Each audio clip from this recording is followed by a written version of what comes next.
Sharon Stone.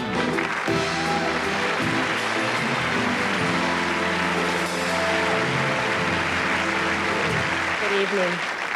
Last year, I was here as the date of George Burns, who is 97 years old, and it was one of the best dates of my life. It ended a little early, but that's because I had to get up the next morning. This year, I'm here to help honor a man who's much younger than Mr. Burns. His name is Leslie Towns Hope.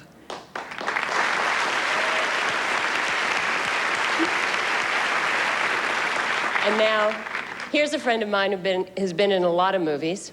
He used to be live on Saturday night. I hear he's pretty live the rest of the week, too. Mr. John Lovitz.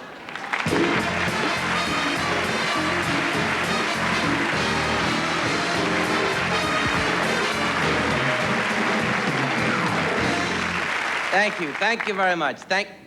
Oh, sit down. Hi, John. Oh, hello, Sharon. What are you looking at? Perfection? I'm sorry, you know, it's just, I've always had kind of a crush on you. Oh, well, I understand. You're only human. Marry me. No. Well, maybe. Oh, hello. You know Mrs. Lovitz. Now, Johnny, be nice. And if you can't be nice, be funny.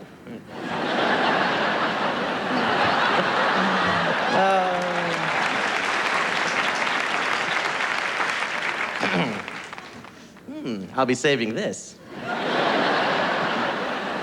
Well, I am truly honored to help induct Bob Hope into the Comedy Hall of Fame. How can you summarize a man's career of 70 years in 5 minutes? The answer is, you can't. And now on to the next inductee. Mary Tyler Moore was a gal with a dream. To have one name, it never happened. And now on to the next inductee, Sid Caesar, and now back to Bob Hope.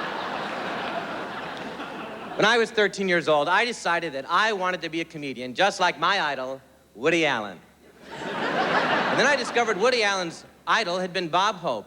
And I thought, well, if he's good enough for Woody, he's good enough for me.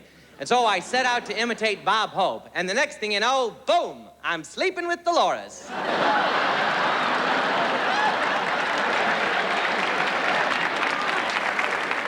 How to be like Bob. The next thing I knew, I was entertaining the troops overseas. It was Vietnam. I was 6 years old. Well, that's what I told the draft board. Bob brought me on stage, and he introduced me to the audience. 100,000 people roared. And as they quieted down, you could hear the sounds of guns firing and bombs thundering in the distance. And suddenly a hush fell over the crowd. And Bob, he pointed to the audience, God bless him, and he whispered in my ear, "Hey, John, is it me or is that Sun Yi?" And I said, well, it doesn't look like you. That guy next to her sure looks like Woody Allen. But all joking aside, it was Woody Allen. Oh, I know what you're thinking. So that's how they met. Who knew? No, not who knew, Sun Yi. I know what you're thinking. What does this have to do with Bob Hope? The answer is nothing. Now, let's take a look back at the incredible career of Bob Hope.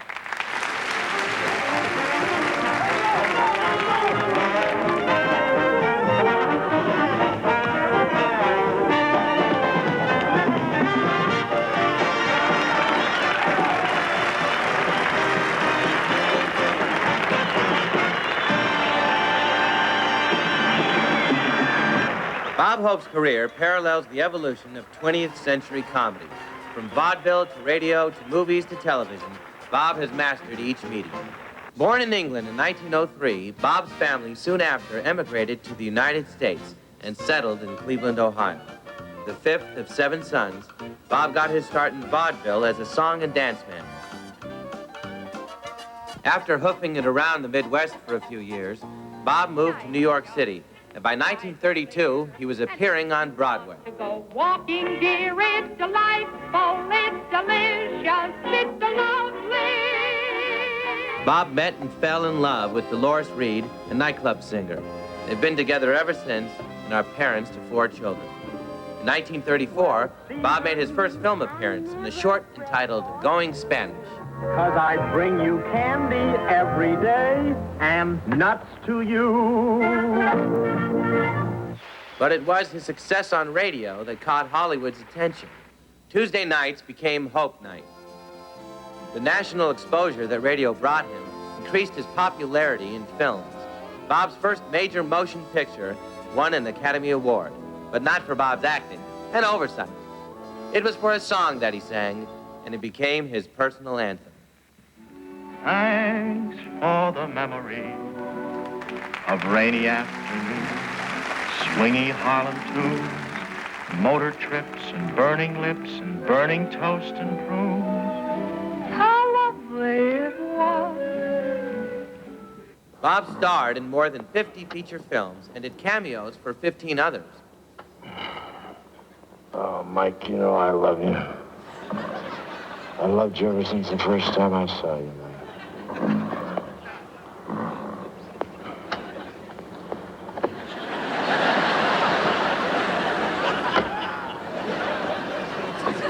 Way off the carpet, I tell you.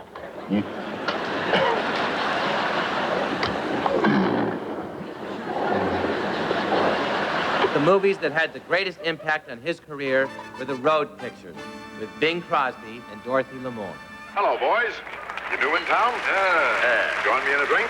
Don't mind if we do. What'd you have? Oh, a couple of fingers of rat gut. What's yours? I'll take a lemonade. In a dirty glass.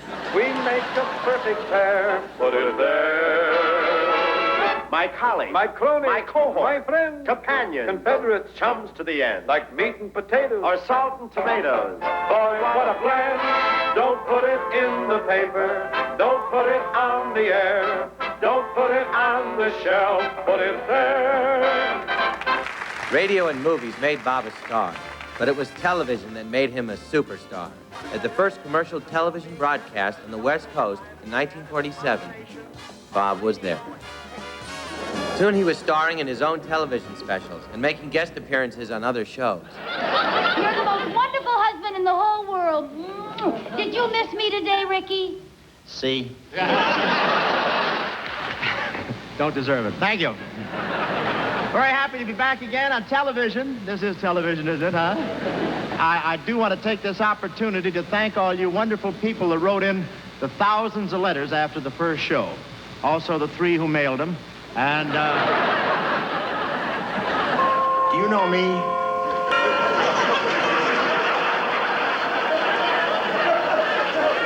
Well, when I'm not blessing the masses, I'm not that easy to recognize. That's why I carry this.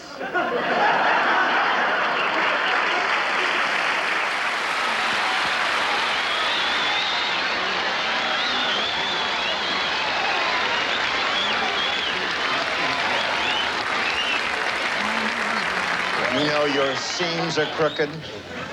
That shows how much you know. I'm not wearing stockings. For over 55 years, Bob has hosted the world's greatest singers, dancers, and comedians on his NBC radio and television specials.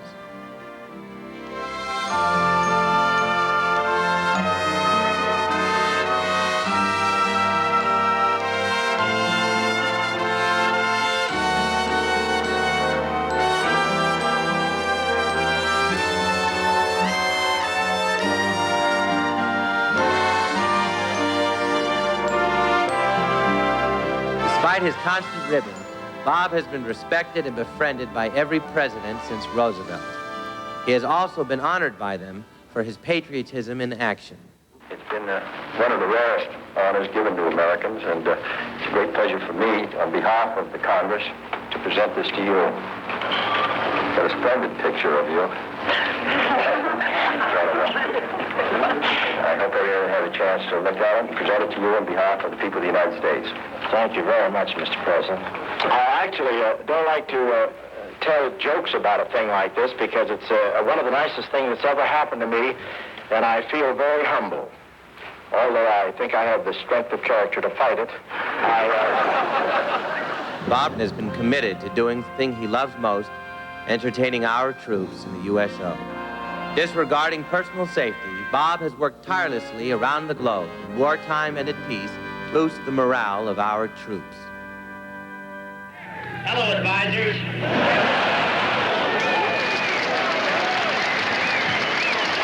Here we are in Bien Hoa. Here we are in Seoul, Korea. We are right off the coast from Beirut.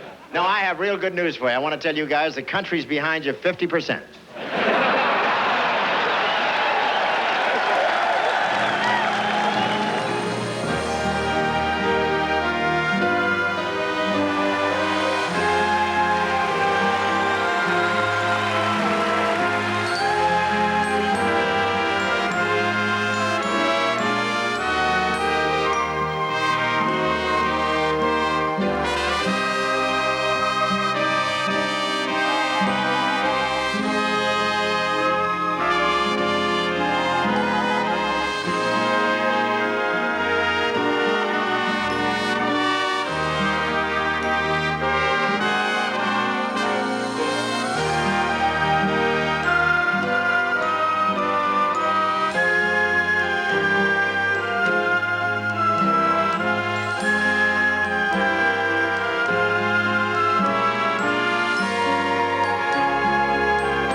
Ladies and gentlemen, tonight's final honoree, Mr. Bob Hope.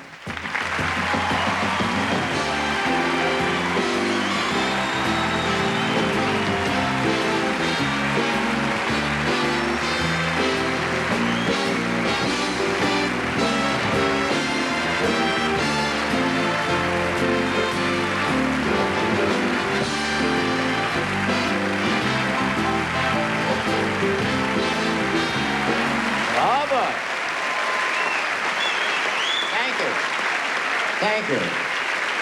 Thank you very much.